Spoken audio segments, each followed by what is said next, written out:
एक एक पैसे के बिस्कुट भी खड़े रह करके बेचे, 1 किलो चौले ला करके 2-2 पैसे के बेचे, उससे हम खड़े होकर के, और आज उसे देश के सबसे बड़े व्यापार में बने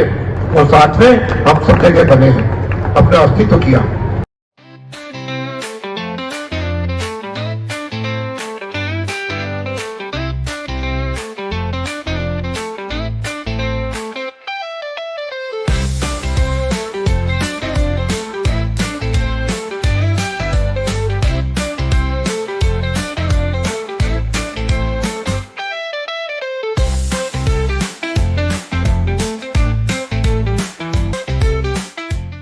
आज से ठीक 78 साल पहले अंग्रेजों और सत्ता के गुलाम बने चंद नेताओं की महत्वाकांक्षा के चलते हमने हमारे देश के बंटवारा स्वीकार किया था, जिसके चलते लाखों लोगों को एक ही रात में अपना घर व्यवसाय छोड़कर पाकिस्तान से भारत आना पड़ा। विभाजन के सुझाव को हम भावी पीढ़ी को बताने के लिए इस दिन को विभाजन विभीषिका दिवस के रूप में मनाते हैं। आज अजमेर के राजकीय संग्रहालय में राजस्थान विधानसभा अध्यक्ष वासुदेव देवनानी ने विभाजन विभीषिका की प्रदर्शनी का शुभारंभ किया और कार्यक्रम को संबोधित करते हुए देवनानी ने बंटवारे के समय को याद करते हुए भावुक भी हो गए। इस मौके पर भारत पाकिस्तान विभाजन के समय भारत आए करीब 60 लोगों को विधानसभा अध्यक्ष ने सम्मानित किया। आइए आपको दिखाते हैं इस मौके पर क्या कुछ कहा विधानसभा अध्यक्ष देवनानी ने।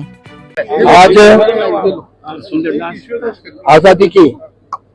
पूर्व संध्या 14 अगस्त जिस दिन अर्धरात्रि को देश का विभाजन हुआ, उस समय विभाजन के समय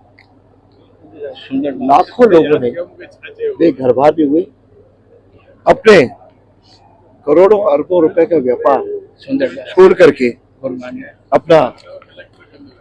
मात्र घर छोड़ करके अपने सनातन के लिए अपना मूल सिंध प्रदेश छोड़ करके और भारत में आए। उस समय इन्होंने इतनी यात्राएं सहन की, अपना घर छोड़ते समय जिस प्रकार के आंखों में आंसू आते हैं, लाखों करोड़ों का बिजनेस छोड़ करके यहाँ आके दर दर की ठोकरें खाई, और रास्ते में भी पता नहीं आती है उन्हें कितने लोगों का कत्लेआम किया, कितनी बहनों की इज्जत गई। उसके बाद भी यहाँ आकर के और अपने मेहनत से, अपने परिश्रम से अपने आप को खड़ा किया, और किसी एक भी ऐसा नहीं है जिसे कोई भीख मांगता हुआ कोई समाज का लोग मिले। उस अपने पुरुषार्थ के कारण आज वो इस स्थिति में पहुंच करके देश की इकोनॉमी में 24% से अधिक सहभागी बन रहे हैं। ऐसे सब लोगों को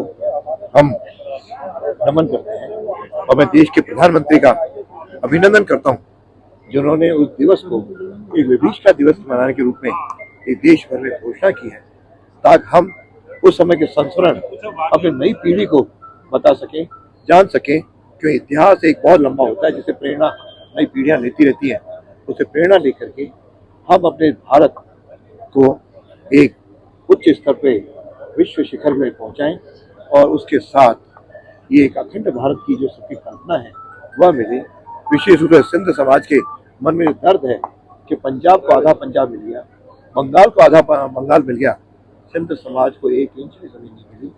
तो आज भी वे इस आशा के साथ कि जब तक हमारे राष्ट्रगान में पंजाब और सिंध, गुजरात, मराठा है, तब तक सिंध की आशा लिए हुए हम लोग जी रहे हैं, पीढ़ी दर पीढ़ी इसको आगे बढ़ा रहे हैं, और एक दिन अखंड भारत बनते हुए हमें देश का गौरव, सनातन संस्कृति के रक्षक के लिए जो हम यहाँ पे आए हैं, उसकी रक्षा में अपना सर्वस्व अर्पण करने का जो एक भाव है वह मन में लिए हुए इस देश को आगे बढ़ाएं। इसे मैं सबको अपनी ओर से इस दिवस पे नमन करता हूँ, प्रणाम करता हूँ। लगभग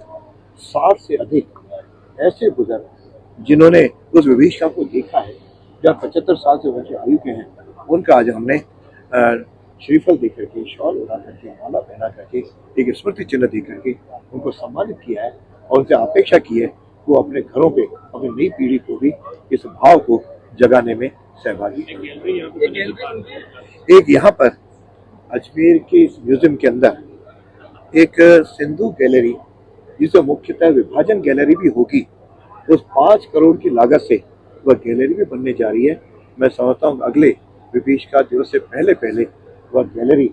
तैयार होकर के सबके दर्शनार्थी, अभी प्रदर्शनी सबके दिखाई देने की तैयार की है,